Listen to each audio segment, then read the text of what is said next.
Philippe Moati.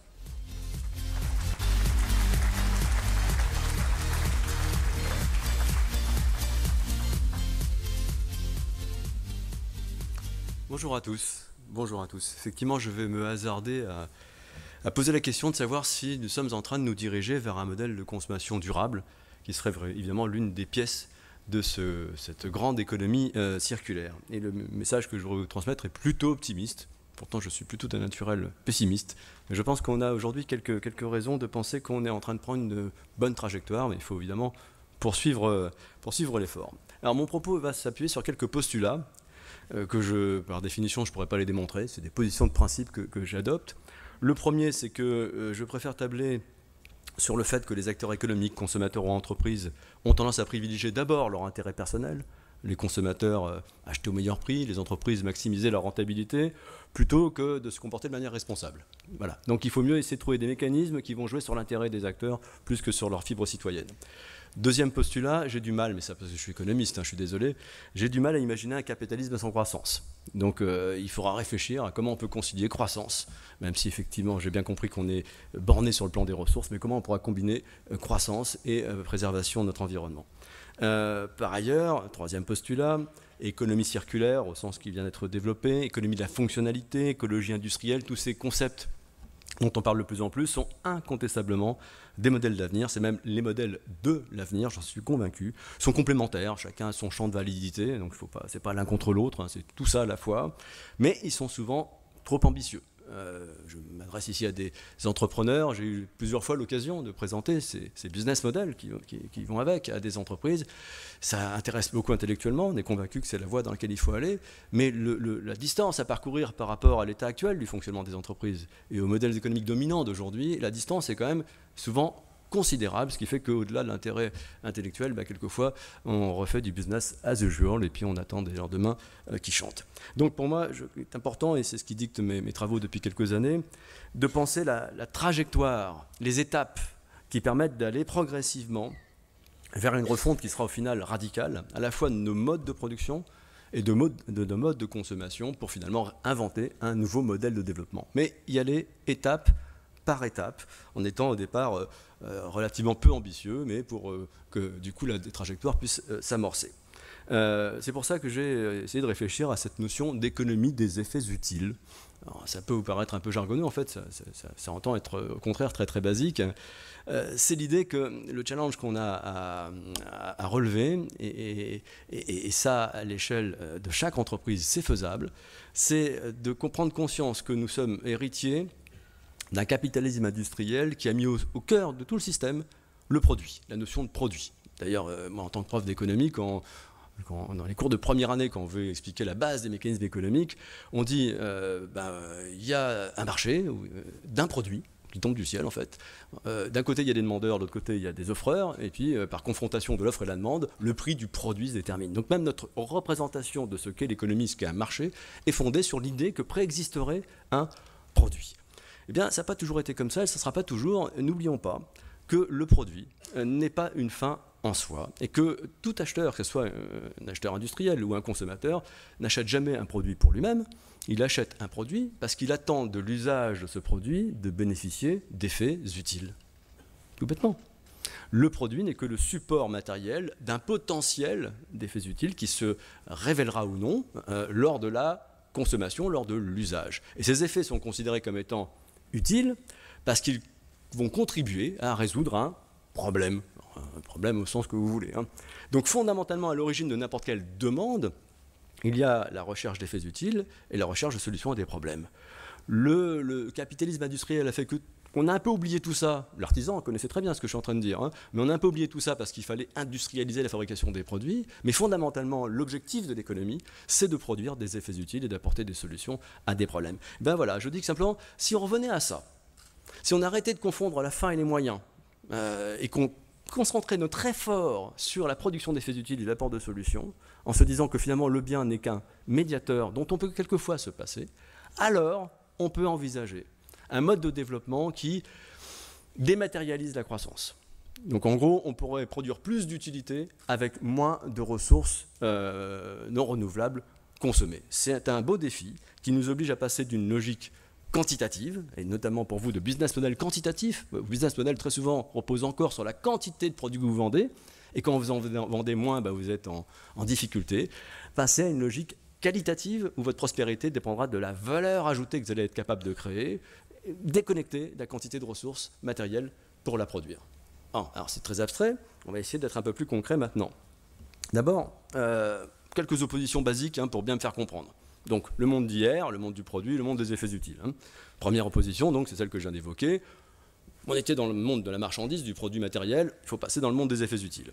On était dans le monde de la valeur d'échange. En fait, ce qui intéresse l'entreprise à travers le produit qu'elle fabrique et qu'elle vend, c'est la valeur d'échange, c'est de récupérer son investissement avec un profit.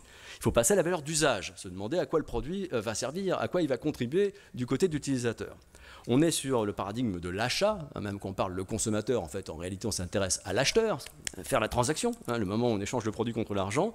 Là, il faut s'intéresser à ce qui se passe après l'achat, dans l'acte de consommation, au moment où on extrait les effets utiles de ce qu'on a acheté. On parle beaucoup de pouvoir d'achat, on n'est pas prêt d'arrêter d'en parler d'ailleurs. Ce qui est réellement important, ce n'est pas le pouvoir d'achat, c'est le pouvoir de consommation. Je vous invite à réfléchir tranquillement chez vous à la distinction entre ces deux notions. Actuellement, tout le système est fondé sur le prix de vente. La bonne notion pour basculer dans l'économie que j'ai en tête, c'est de parler de coût d'usage complet. Et là, je suis ravi de voir que, un peu la dernière minute, la loi sur la consommation qui a été votée au printemps, la loi Hamon, comporte un article qui a été introduit à la dernière minute par la Commission du développement durable de l'Assemblée nationale, qui prévoit, à partir du 1er janvier 2015, l'expérimentation du double affichage dans les magasins, le prix de vente et le prix d'usage.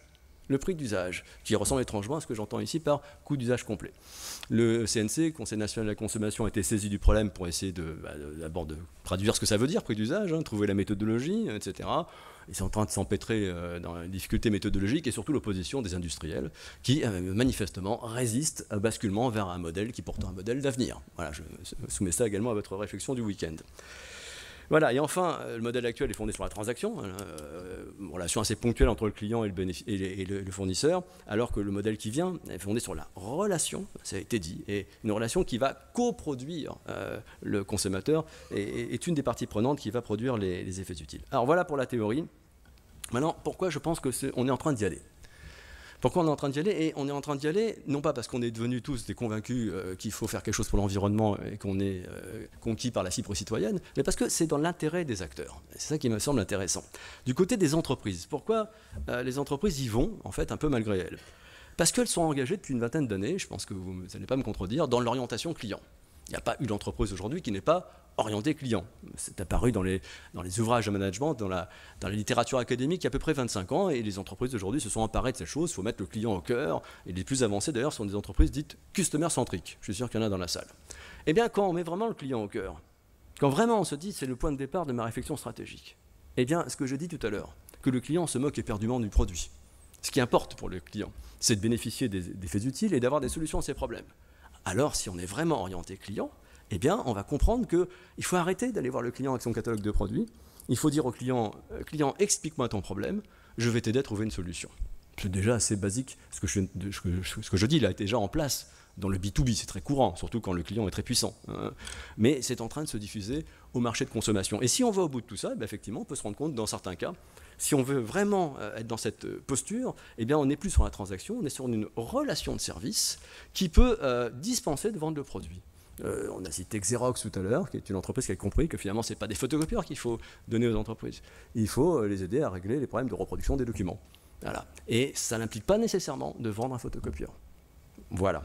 Du côté des consommateurs, eh bien, on assiste depuis quelques années à une évolution du rapport des consommateurs à la consommation. Les attitudes à l'égard de la consommation sont en train de se déplacer. Et ce n'est pas seulement une question de principe ou de perception, ça se traduit dans les actes par la diffusion de nouvelles pratiques de consommation. Et là aussi, il y a peut-être un tout petit peu de fibre citoyenne, mais il y a surtout un intérêt bien compris de la part des consommateurs, et le sens dans lequel les choses vont eh bien, est favorable à l'émergence de cette économie des effets utiles que j'ai annoncé au point de départ. Alors, je vais me concentrer sur les consommateurs, ne serait-ce que parce qu'à l'Obsoco, on a mis en place des études, des observatoires, pour essayer de mesurer ce qui est en train d'advenir. Alors, je vais commencer par une première donnée issue de nos enquêtes. On a demandé à l'échantillon de Français interrogés de choisir entre les 4 propositions que vous avez à l'écran, qui expriment leur rapport à la consommation. Le petit cadre en bleu, j'aime la manière dont je consomme et je ne souhaite pas changer mes habitudes. Donc des gens satisfaits du statu quo. 26%. Seulement un quart des Français satisfaits de la manière dont se passe la consommation aujourd'hui. Je voudrais pouvoir consommer plus, le petit cadran gris, 26%. La question a été posée l'année dernière en 2013. Période dure sur le plan du pouvoir d'achat. On pourrait s'attendre à avoir 80% de « je veux consommer plus ». Seulement un quart. Ensuite, je voudrais consommer moins mais mieux. Là aussi 26%. C'est-à-dire qu'on a autant de Français disposés à consommer moins pour pouvoir consommer mieux que de Français qui déclarent vouloir consommer plus. Et enfin, dernier cadran, le blanc, 20% qui choisissent « je voudrais consommer autant mais mieux ». Ce qui fait 20 plus 26. Allez, un Français sur deux qui nous déclare, c'est déclaratif, hein, vouloir consommer mieux, mais ça reflète quand même une insatisfaction par rapport à la manière dont est organisée aujourd'hui la consommation. Et ça demande d'aller un petit peu plus loin. Alors pourquoi insatisfait? Qu'est-ce qui pousse? On pourrait dire il y a un peu la fibre citoyenne. C'est qu'on se rend compte de cette manière de consommer, elle nous met dans le mur, elle gaspille trop de ressources, etc. La dimension écologique de la consommation est inacceptable. Et effectivement, j'ai pris un indicateur parmi d'autres, issu des enquêtes européennes, qui mesure en gros la sensibilité environnementale de la population. Et on voit qu'effectivement, au milieu des années 2000, boum, il y a eu une poussée de la sensibilité environnementale. Nicolas Hulot n'y est pas pour rien, sa fondation, Al Gore, Artis Bertrand, il y a eu un moment une prise de conscience collective des enjeux environnementaux. Mais vous voyez qu'avec l'entrée en crise, la courbe elle se casse la figure. Alors, elle se redresse un tout petit peu sur la fin, mais quand même elle se casse la figure, et dans nos enquêtes, on a confirmation de ça. Les aspects sensibilité environnementale et fibre citoyenne, en tout cas sur le plan environnemental. La fibre citoyenne peut s'exprimer à travers la vitalité de l'emploi local, etc. aujourd'hui, mais l'environnement, pas terrible. Donc ça joue incontestablement, je vais y revenir, mais c'est quand même pas le moteur principal de l'évolution des comportements de consommation. Qu'est-ce qui se passe alors? Qu'est-ce qui provoque ce mécontentement? La déception. La déception. Cette manière de consommer nous déçoit, parce qu'en tant que consommateur, pas comme citoyen, on n'en a pas pour notre argent. Je vous prends ici un indicateur sur la perception de la qualité des produits. Une enquête qu'on vient de terminer sur le rapport des Français au prix. On les a aussi interrogés sur la qualité. Vous avez ici une question qui porte sur la perception de la manière dont a évolué au cours des dernières années la qualité des produits alimentaires en haut, non alimentaires en bas. Je ne vais pas détailler les résultats. Disons que les Français sont sévères. Un peu moins sur l'alimentaire, très sévère sur le non-alimentaire. L'impression que la qualité des produits, pour une part importante des consommateurs, que la qualité des produits va en se dégradant. C'est quand même un tout petit peu énervant, parce que c'est pas ce que nous promet le progrès, entre guillemets. Et donc du coup, très souvent on est déçu. Regardez ici, au cours des 12 derniers mois, avez-vous été déçu par la qualité de produits ou de services que vous avez achetés? Oui, souvent 13, oui, parfois 69. Ce qui vous fait près de 80%, plus de 80% des Français qui déclarent avoir été déçus lors d'un acte de consommation au cours des 12 derniers mois. C'est quasi unanimité, quoi. Alors, pourquoi on est déçu? Notamment parce que les produits ne durent pas. Et qu'on a l'impression que les industriels font exprès que ça ne dure pas. La fameuse thèse de l'obsolescence programmée. Regardez. On leur soumet à nous interroger cette proposition. Les fabricants conçoivent délibérément des produits qui s'useront ou tomberont en panne rapidement. Oui, tout à fait d'accord, 52%, un Français sur deux qui est tout à fait d'accord avec cette affirmation. Et quand je rajoute les plutôt d'accord, ça fait 91%. Donc on a la conviction que les industriels font exprès de nous vendre la cochonnerie, en gros, ce qui est inacceptable doublement sur le plan environnemental, c'est un gaspillage de ressources, et inacceptable sur le plan du pouvoir d'achat, parce qu'on n'a plus les moyens aujourd'hui d'acheter des choses qui ne durent pas. Alors parlons du pouvoir d'achat, c'est la deuxième raison qui fait qu'on est mécontent aujourd'hui, c'est que quand le budget se tend, chaque euro dépensé doit être dépensé à bon escient. Et effectivement, je ne vais pas vous commenter les chiffres du pouvoir d'achat de l'INSEE, vous avez un petit rappel à l'écran, mais officiellement depuis 2011, le pouvoir d'achat par tête est en baisse dans notre pays, et je ne parle pas du niveau de vie médian, enfin je ne rentre pas dans les détails. En tout cas, sachez que si officiellement le pouvoir d'achat est en baisse depuis plusieurs années aujourd'hui, donc processus de paupérisation de la population, sachez que ça fait plus de 10 ans que à peu près 60 à 70% des Français dans les enquêtes déclarent ressentir une baisse de leur niveau de vie. Donc on a une population qui, maintenant, de manière structurelle, a le sentiment que la pente, c'est une pente descendante et que notre niveau de vie, au lieu d'aller en s'améliorant, va en se dégradant d'une manière continue. Ça change évidemment le rapport à la consommation. Et ça rend des consommateurs beaucoup plus exigeants. Lorsqu'ils dépensent 1 euro, il faut qu'ils en aient pour leur argent. Alors, autre effet de tout ça, c'est que finalement l'appétit à consommer est en train de se contracter un tout petit peu. On a posé la question suivante, qui est assez rigolote d'ailleurs. Si demain vous aviez à dépenser une rentrée d'argent inattendue, correspondant à environ 1 mois de salaire, comment répartiriez-vous cette somme entre les usages suivants? Donc money from the sky, hein, qu'est-ce que vous allez en faire, quoi? C'est intéressant de voir, ça révèle des appétences, des frustrations, etc. Les vacances en premier. Ça, c'est pas un scoop, on sait que c'est là-dessus que l'appétence à la consommation est le plus forte. Mais regardez juste après, on a le remboursement de mes crédits ou de mes dettes, et on a l'épargne. Et juste après, d'ailleurs, c'est pas très différent des travaux ou des aménagements dans la maison, qui revêt du coup un caractère patrimonial, quoi. Donc vous voyez, d'abord, assainir sa situation financière. Et puis le reste, vous voyez, ça tombe très très vite, hein, la voiture, décoration de la maison, l'achat d'un meuble. D'ailleurs, le marché du meuble est sinistré. Hein. Bon, vous avez en dernier, c'est triste, hein, un don à une association humanitaire, c'est en dernier. Alors que money from the sky, hein, on n'a rien enlevé, ça tombe du ciel. Vous voyez, la fibre citoyenne, quand même, elle a rapidement ses limites. Et c'est du déclaratif. Hein. Voilà, ah, qu'est-ce qui s'est passé voilà. Alors, vous voyez que plusieurs motifs d'insatisfaction, mais ça veut dire quoi finalement pour ces gens consommer mieux en positif? Ils aimeraient quoi? Donc ceux qui nous ont dit qu'ils voulaient consommer mieux, on leur a demandé de nous expliquer ce que ça veut dire. Donc, je vous laisse découvrir les résultats, mais surtout, ça fait un moment qu'on travaille sur ces questions à l'Obsoco. Qu'est-ce que ça veut dire concrètement si je fais la synthèse des enquêtes qu'on a pu mener? Ça veut dire trois choses qu'il faut avoir à l'esprit. Trois choses en même temps. Hein.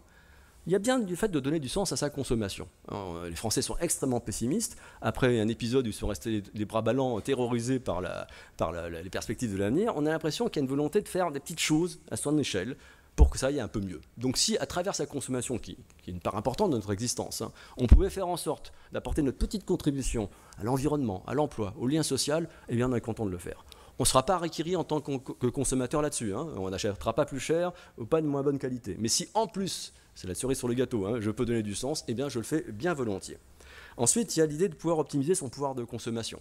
Je vous l'ai dit tout à l'heure, le pouvoir d'achat est en berne, donc chaque euro dépensé doit apporter le maximum. Donc éviter la surqualité qui ne sert à rien, éviter la sous-qualité qui se révèle au final plus coûteux, et trouver le produit qui correspond exactement à son besoin, éviter toute forme de superflu, etc., etc. Donc un consommateur malin hein, qui va se mettre derrière tout ça.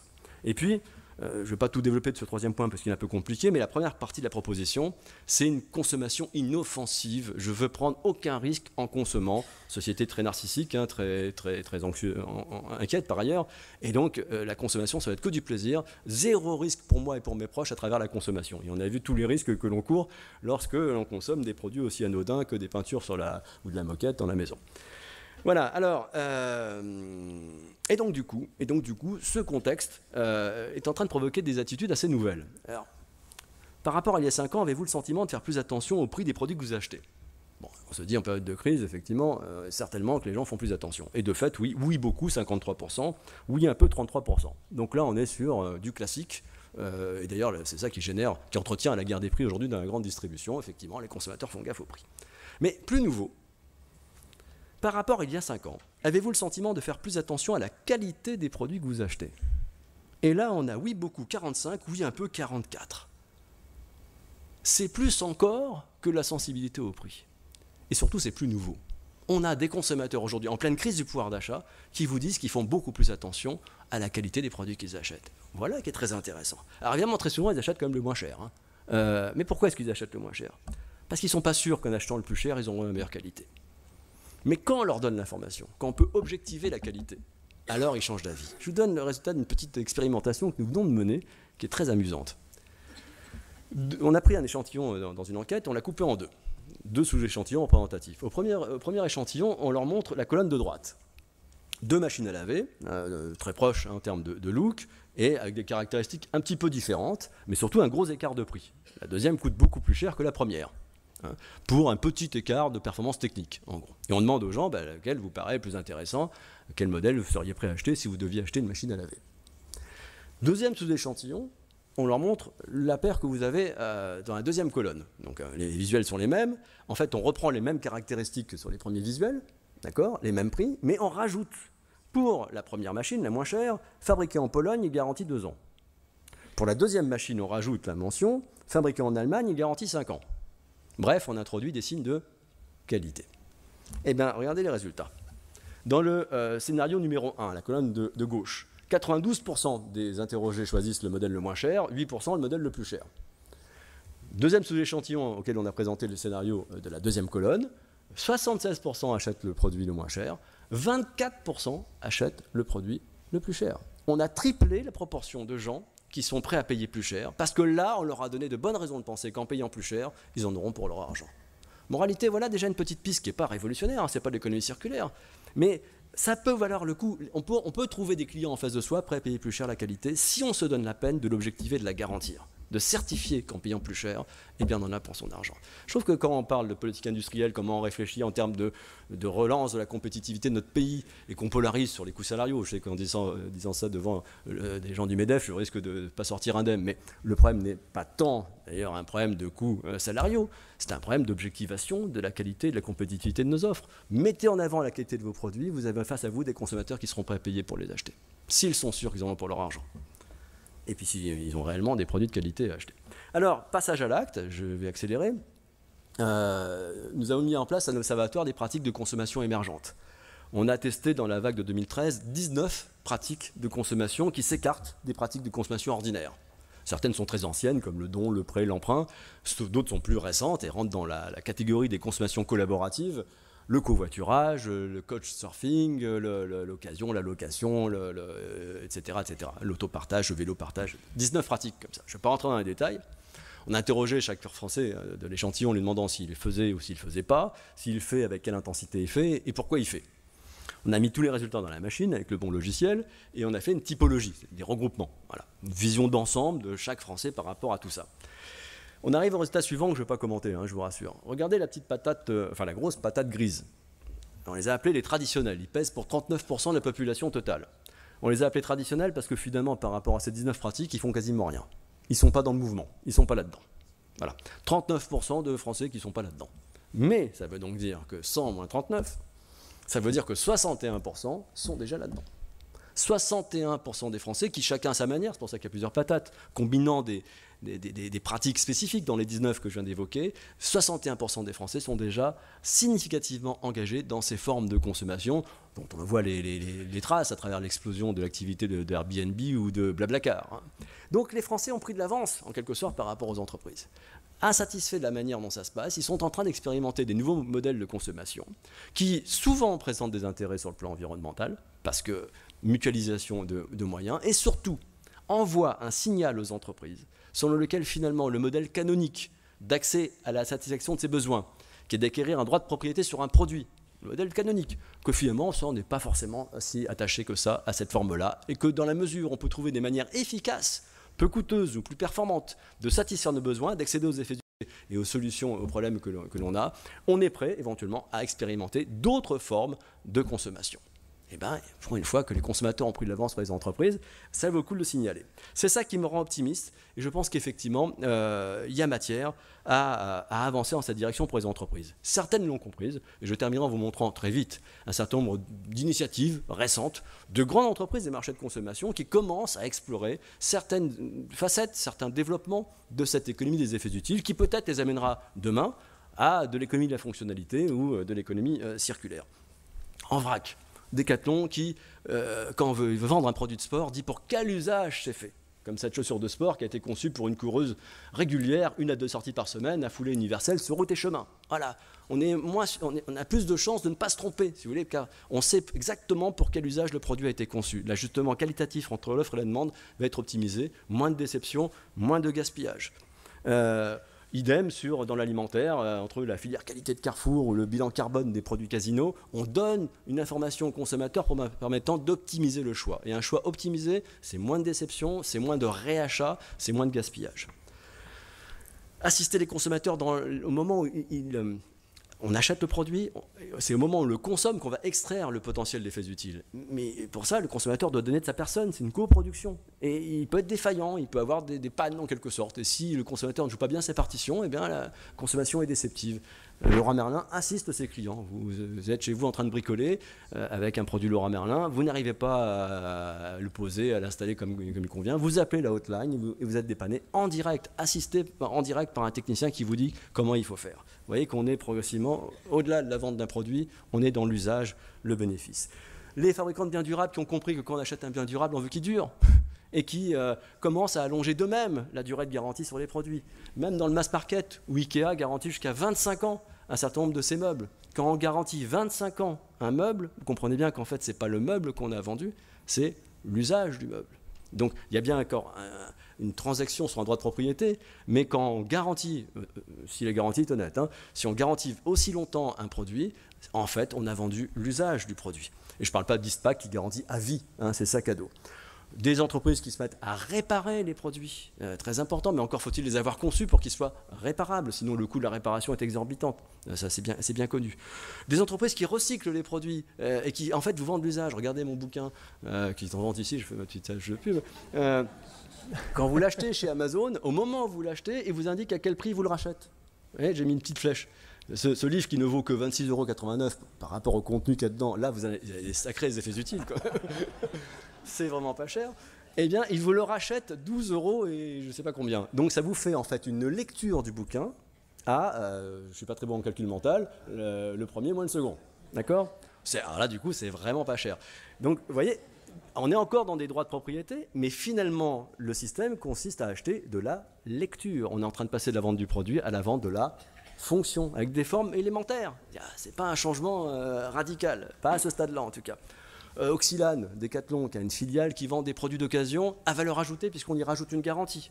Et oui, acheter un produit d'occasion, c'est avoir à peu près les mêmes effets utiles, mais 40 à 50% moins cher. Et oui, c'est pertinent, les consommateurs sont OK. Cabane, une enseigne groupe ADO, Leroy Merlin, qui a tout un concept autour de l'aménagement durable de la maison. Et quand il présente son concept, c'est vous venez avec votre problème, vous sortez avec la solution. Je vous laisserai découvrir les étapes du cheminement, mais en fait, ce qu'on vend, c'est une solution. Même si au final, on aura vendu des tuiles, des isolants, des tuyaux, etc. Mais on a vendu la solution et on a accompagné le client dans l'obtention du résultat. Nestlé, je prends des gros, hein, qui, à travers sa filiale Jenny Craig, vend des solutions minceurs. Il ne vous vend pas de la bouffe. Il vous vend un diagnostic, un régime et évidemment les plats qui vont avec pour pouvoir perdre du poids. Mais ce qui est vendu, c'est la perte de poids. La fonction, pas directement le produit. Même les fringues, il y a quelques années quand je m'intéressais à ça, j'avais eu l'occasion de parler à des professionnels de l'habillement, on leur disait un jour peut-être que vous arrêterez de vendre les produits, vous vendrez, je sais pas, le look des gens, voilà, sans vendre le produit. Il y en avait beaucoup rigolé, et ben voilà. Et on a vu apparaître à Paris, alors c'est une boutique, hein, la bibliothèque, où finalement vous payez une formule, un abonnement mensuel, et puis on vous look pour la durée, puis vous rendez les vêtements, et puis vous les changez, vous les rendez, etc. On prend en charge la fonction, finalement, là, sans vendre le produit. Même dans l'habillement, c'est possible. Et puis l'aboutissement de ça, évidemment, c'est l'économie de la fonctionnalité. Hein, Deezer, Spotify, dans la musique, Netflix maintenant sur la vidéo, Vélib, Autolib, etc. Tous ces modèles où finalement le prestataire reste propriétaire des moyens et ne vend que les effets utiles et la solution au problème. Et là, effectivement, on a potentiellement un modèle qui est extrêmement vertueux sur le plan environnemental. Voilà, je terminerai avec les raisons d'y croire. Hein. Je vous l'ai dit, c'est en cohérence avec la logique des acteurs dans la recherche de leur intérêt personnel. Donc ça, c'est plutôt un bon point. Les consommateurs ont pris de l'avance. Et on a effectivement ici un modèle qui potentiellement, je l'ai bien dit potentiellement, permet de concilier poursuite de la croissance rentable pour les entreprises et économie de ressources non renouvelables. Attention, ne soyons pas naïfs. Malgré tout, à la fois pour accélérer le mouvement et pour veiller à ce qu'il ait bien les impacts environnementaux positifs que l'on en attend, il faut certainement encadrer cette trajectoire. Et donc, il y a un gros travail à entamer qui n'a pas été démarré. Hein. Un gros travail à mettre en place de réingénierie institutionnelle.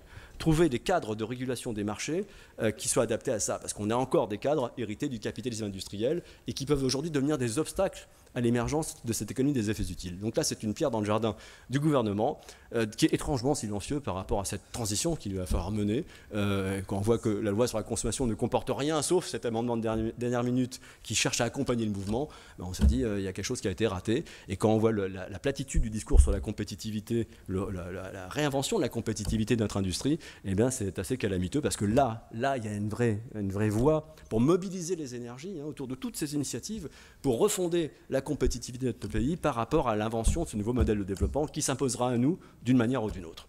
Vous êtes les acteurs de tout ça, alors allez-y. Merci de votre attention.